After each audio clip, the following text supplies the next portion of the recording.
Let's take a breath together.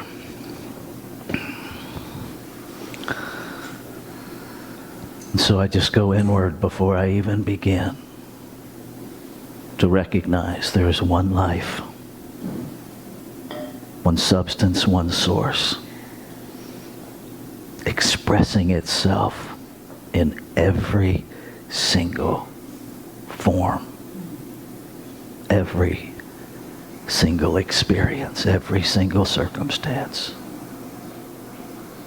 And so from the human place within me, I surrender to the truth of my being, to be used as a vessel, to be used as that hollow bone through which the infinite expresses itself.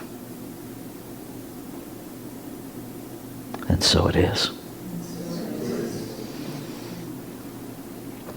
I typically don't talk from notes.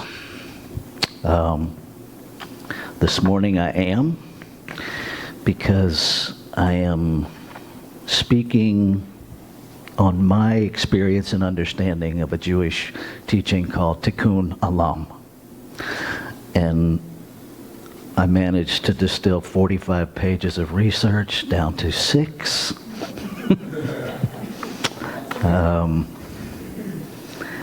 And it's important to me that I stay on track and speak accurately as I can about this tradition.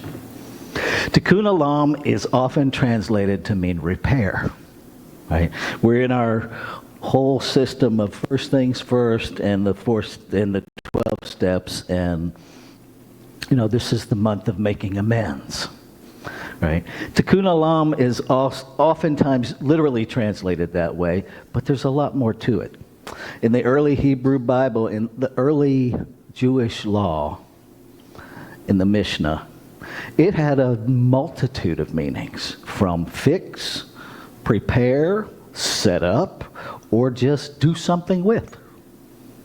Meant lots of different things. Historically, it could be used to describe straightening a crooked road, cutting your fingernails, setting the table. It could be used in a wide range. Ulam means all of time. All of time. Not yesterday, not tomorrow, not today. All of it. And so Tikkun Olam together literally means what it has come to mean. And even then, right? To do something with the world that will not only fix what is damaged, but also improve upon it. And prepare it to enter the ultimate state for which it was created. Now that right there is a lot to wrap your head around. See, because in our human arrogance, we think it was created for us. Let's be real. It is time for us to be real. The origin, the classic rabbinic literature, especially in the Mishnah, it was actually used in establishing Jewish law. And it was used in a way to establish Jewish law so that it was founded in what would keep society functioning well and mostly protect the vulnerable. What a concept. What a concept. Imagine if all of our individual rules, every rule that you live by in your own life, was established for the good of the whole, especially the vulnerable. Imagine that being extrapolated to every organization that you're a part of. Imagine that being the absolute foundation of every bylaw and policy and procedure that we run by. That it's not established primarily for the benefit of our center. While that's a consideration, the primary focus is on protection of the vulnerable. Would they be different? Something to think about. I know the laws in our country would be different. Where I'm going to focus mostly today,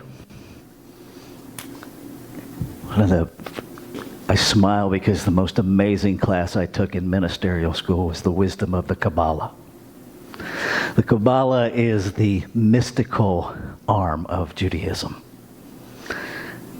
And if I could have coffee with any group of people that are no longer still in human form, I just want to sit at the feet of the Kabbalists and learn. And so that branch of Judaism really molded and brought forth this whole concept, this whole teaching of tikkun olam in a way that was about releasing what was trapped in humanity to its divinity, restoring humanity to its divinity. Now that in and of itself is just like, how'd you get there? Well, I'm going to tell you how they got there. They taught that more than repair, that the word olam also held the meaning of hidden. That was one of the meanings of the word olam that wasn't typically talked about. It literally meant hidden. And so they took this whole teaching of tikkun olam to find that part of creation that is hidden in the messiness and lifting that up, healing that in order to find what's hidden. And one of the examples that was used is artwork. Right? So typically artwork, it has a signature, right? And the artist is part of the story of the artwork, right? Part of your understanding and experience of that work of art comes through the story and manifestation, not just of what the artist wanted you to know, but who the artist is and everything they've experienced. So imagine creation as a work of art. Who signed it? We don't know. We don't know. Herein lies the challenge of experiencing this work of art. We don't have the story of the Creator. We're making it up as we experience it. Rather than a work of art where the artist comes with its story. Its artist has been building their story long before they ever picked up whatever medium of art they're expressing. Creation just showed up. Just showed up. Now, we all have it in us, but are we aware of it? Are we aware of what Creator's story is before us? No. We're aware of other iterations of it. We're aware of other expressions of it. We call it history. But the thing itself, that's what's available to us in this concept of tikkun olam. Here is how, let's see, which rabbi was that?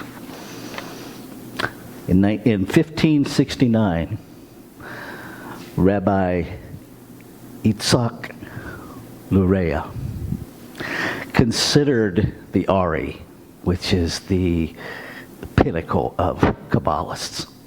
Right? Here's what he offered. See if you can identify science of mind teaching in this.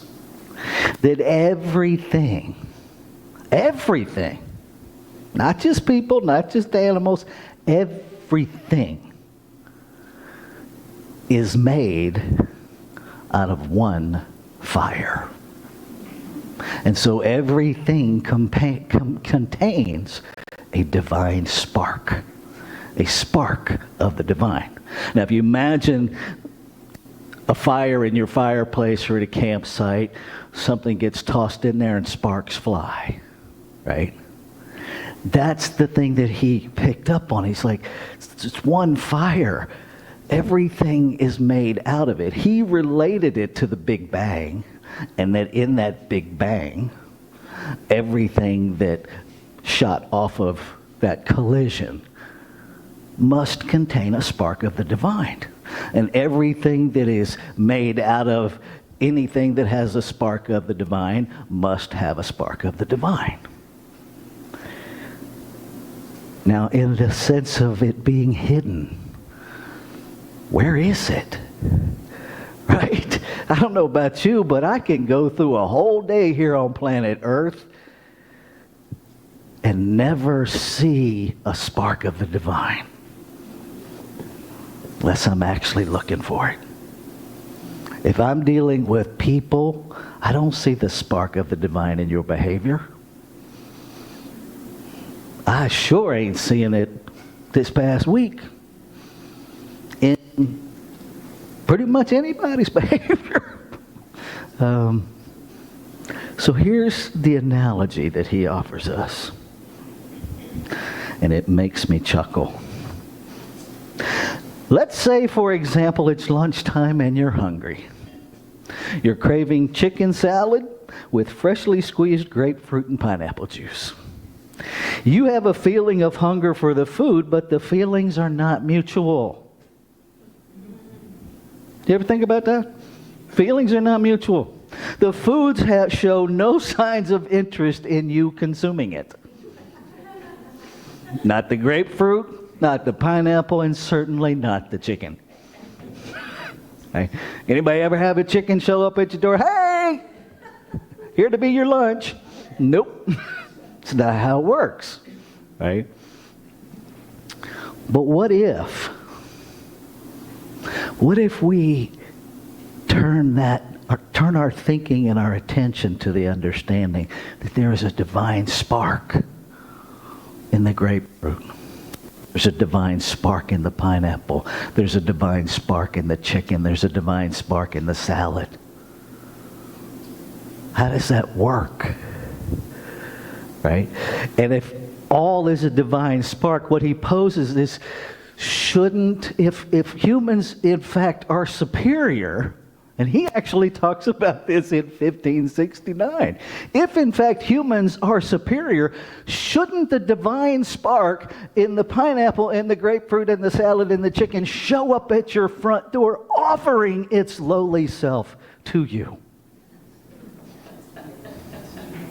If in fact we're superior, wouldn't the lower level of the divine spark just offer itself in sacrifice to the superior? One would think. He goes on to teach the problem is we're actually not superior. We're superior in that we can release the divine spark hidden in the grapefruit, hidden in the pineapple, hidden in the salad, hidden in the chicken. And we do that by consuming it. Because what happens in the process of consuming it is the divine spark in those things nourish us. And it is that nourishment that lifts up the purpose. That is the divine spark in food, is to nourish. Right? And our bodies expel what's unnecessary. And he related that to our perception. That if we will take the time to stop being distracted by the shell, if we will consider the analogy of the divine spark of a nut is the meat of the nut, and the shell is what's hiding the divine spark. It's not the divine spark. Relate that to human behavior. Behavior is not the representative of a presence or absence of a divine spark. It's the shell. Your body is the shell. It is the peel. It is the hull. It is 100% unnecessary for your divine spark. And and at some point will be expelled. In this very human experience, ain't none of us getting out of here alive. We're just not. What if that's not a bad thing? What if it's not a good thing? What if it's just a thing? What if it's no different than when you crack a nut and the shell goes over here and the meat of the nut goes here? Who are you nourishing? What part of your exterior are you willing to crack and let go of in order to reveal the divine spark in you that you're keeping hidden? Before you worry about releasing the divine spark in somebody else, what are you not releasing? What part of your divinity are you hiding? And how are you doing it? You know, we could read the poem about the masks that we wear. Don't be fooled by me, I wear many masks, and underneath the mask I'm this. Okay, so call it a mask. Call it being a chameleon and bending yourself to be whatever the social situation you're in. And see, even that, I can't even with integrity finish that sentence, because the social situation doesn't demand anything of you. Your interpretation of the social setting demands something of you. It's just a social setting. What you're telling yourself about it is the hull. That's the mask. That's the shell. Why do we do spiritual mind treatment? To train our thoughts. Because that's where the hull and the peel and the extraneous parts begin and end. Everything that we define ourselves as, beloveds, in this human realm, it's all about what we're telling ourselves, who we are, what we do for a living, even how tall or short we are, how much we weigh. Do you really think creation gives a rat's rear end about any of that? Nope. It's only one thing. It doesn't divide itself by size and shape and level of importance. It just doesn't. And there's a lot of different ways for us to understand that. In the Bible, it talks about it rains on the just and the unjust alike. When have you been outside walking around? Easy to identify who's the just and the unjust, because they're getting wet and I'm not. That ever happened? No. And if you think it will, I invite you the next time. And there is a line, let's be clear. I found it living as a kid in Florida. There is a line where the rain starts and stops. The only place I've ever experienced it is in Florida. It's really freaky. You can be in your backyard and it's raining. No, it's not. Literally. It was just magical as a kid. But I invite you to go stand in the rain right next to somebody and determine who's just and unjust and see if the rain stops on one of you. It's not going to happen. It's not going to happen. Are we willing?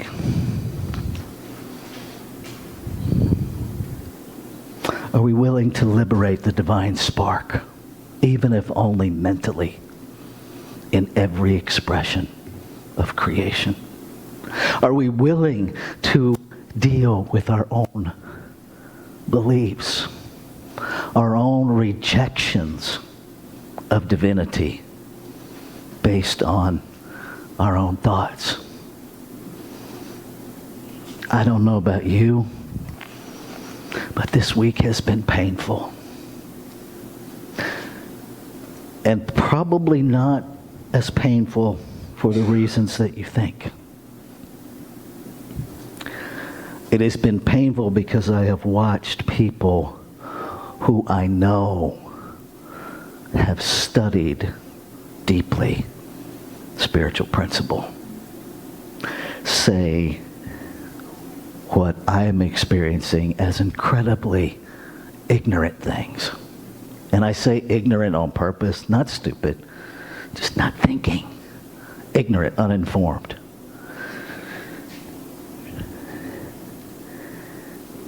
I'm sorry so-and-so was shot, but. No, you're not. No, you're not. What's true for you is everything that comes after the but. A child of God murdered a child of God. Can we stop there? Can we stop in the place and recognize and let the waterfall of pain just wash over us to understand that humanity is so separated and in such deep pain that somehow in the mind of one aspect of God comes the justification to kill another. And stop telling yourself this is new. It's not. It's not. It's unchecked, but it is not new. I saw somebody sent me a thing of a comedian, a Christian comic. But what he said in part of his skit, I can't let go of. He was actually talking about how violent the world is and that it's not new.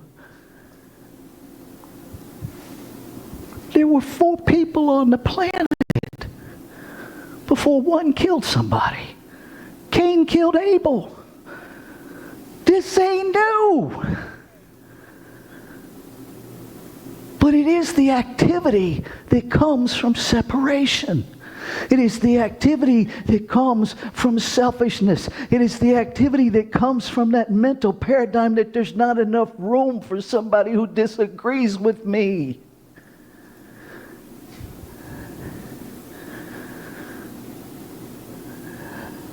We are not in trouble, and we are not broken.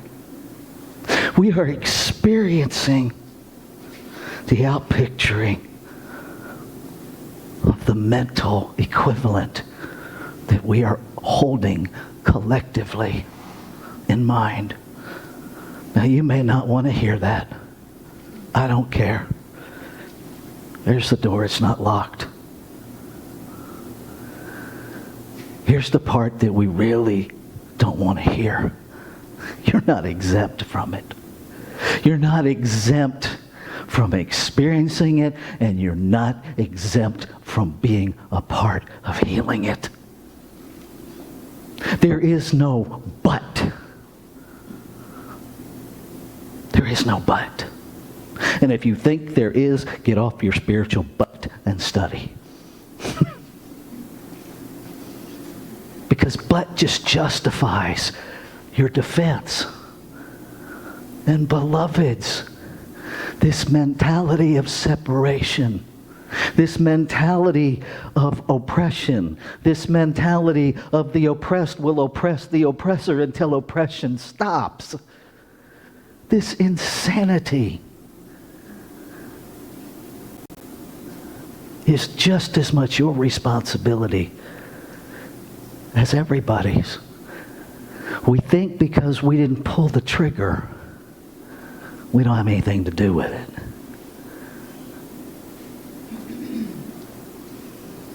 We think because we're not spewing vitriol, we don't have anything to do with it. Newsflash, somebody thinks your kind words are vitriol. Somebody is offended by you being offended. Somebody is irate at the idea that we don't start our prayers with "Dear Heavenly Father." Okay, so what? So what? There's a whole bunch of people sending me emails reminding me of how hard it is to be a marginalized person on planet Earth. Okay. So one of the phenomena that happens as a transgender guy in white skin is when our alignment is successful, people forget that we've ever been marginalized and that we are marginalized with every breath in this American society. So what? Where am I going to focus?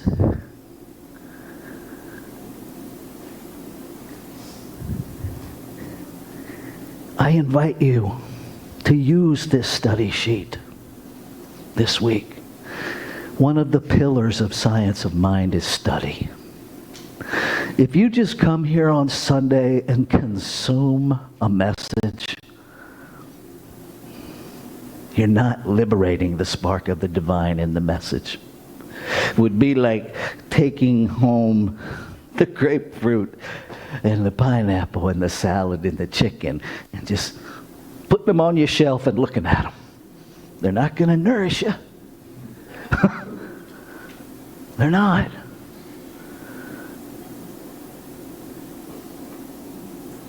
I can't put together a talk without being fed by it.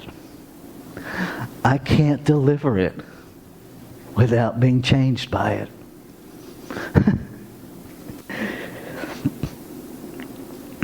And as much as I want, as deeply as I love each and every one of you, I cannot walk this path for you. If I could, I would. But I can't. I can't alleviate your pain. And the rabbi teaches us that the pain is not to be relieved. That the pain is the hull. The horrible situations of life. Those things that we are desperately working to avoid are the shell of the nut. Are you willing to be present in your pain long enough to find the unseen divine spark in that experience? Are you willing to be present when someone you love deeply leaves the planet? Just be in your pain. There is a divine spark in that process. There is a divine spark in disagreement. There is a divine spark in talking somebody off the ledge when they're in pain. There is a divine spark in sitting on a curb with a junkie who doesn't know how to live anymore. There is a divine spark in everything, in every situation. Are you willing to open your eyes? Are you willing to crack the shell and liberate the divine spark in every situation that comes to you? Because if it wasn't yours to do, it wouldn't come to you. How do you know it's yours? You're there.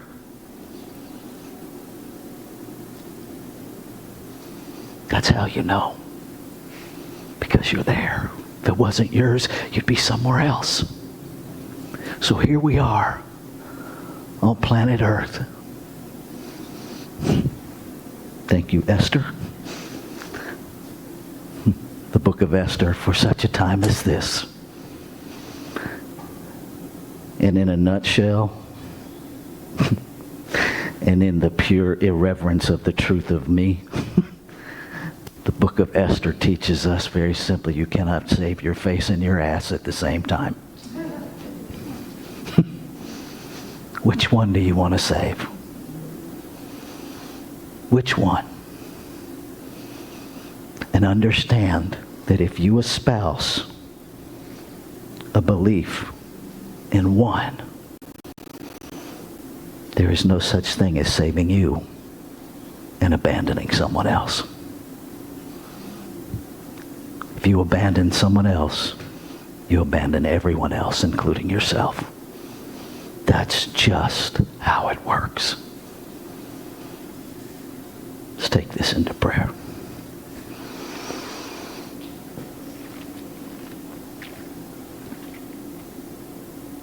I allow myself to recognize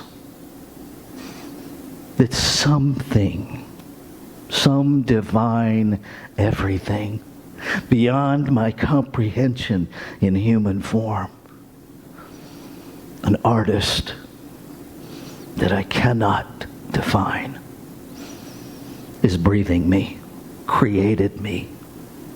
It is the source, the medium of all art. It is the medium of all creation, expressing. Whether we call it the source or the substance, God, Buddha, Allah, it is so much more. And it is all that there is. And so it must be all that I am, and it must be all that everyone else is. All that everything else is, seen and unseen, formed and unformed. One whole, complete, and perfect universe, one verse, one song. The harmonious operation of one. Lives, moves, and has its being in, through, and as all of life, animate and inanimate. Everything as real as it is supposed to be at its level of expression. And so I claim and affirm a renewing of the commitment to lift up the divine spark, to liberate the divine spark, to make mental equivalents of a world that just works, where the divine spark is liberated, where this piece of art that we call life is healed, made better, and expresses the glory, the perfect alignment in form and spirit that it was created to express. And I celebrate, even as I allow my very human emotions to process what I have learned to call emotional pain and sorrow. I do it hand in hand with love and joy, recognizing that the words are just labels. And I lean into that undefined wholeness, where I see no separation, where I be no separation, where I accept 100% responsibility to heal every thought that is out of alignment with the harmonious operation of one, that I commit the ears that I have been given to listen, even when I don't want to hear what is being said. I listen. I see the divine spark everywhere I look. I be the divine spark everywhere I am.